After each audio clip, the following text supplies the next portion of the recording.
Hello there. Here's a tip on how you can move parts of your object path by selecting a group of keyframes instead of trying to do it keyframe by keyframe.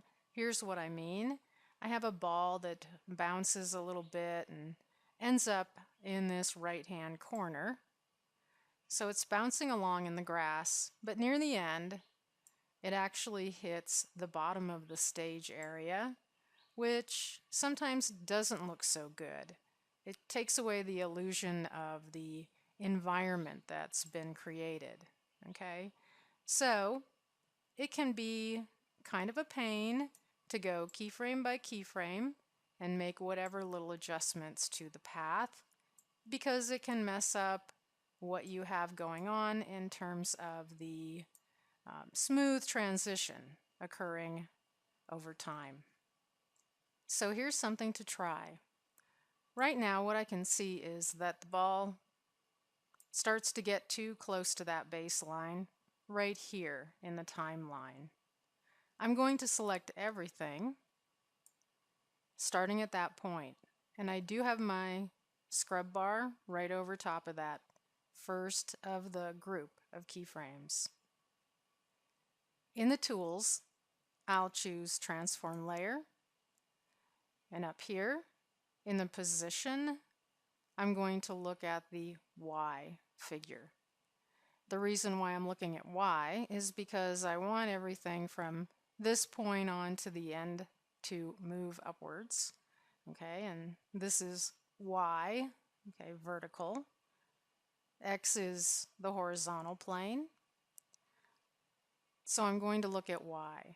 If I click in this field and then push my mouse wheel around, I'm just going to move the mouse wheel one tick. All right, it moved it up quite a bit. That may actually end up perfect. It could be too much. I'm going to click again in the field and go back to where it was. Okay, there's a number in here, negative 0.2745. It's a long number, and the 5 is even getting cut off on my screen. So if I wanted to change that in smaller increments, I would have to type it in. I'd have to experiment. So if I click in here and push my mouse wheel once and see what it changed to, that can give me an idea. If I actually wanted it not to move that high, then maybe instead of 0.0245, I could put 0.150, for example, and I'll hit enter. Okay, so then you can see what happened to the position.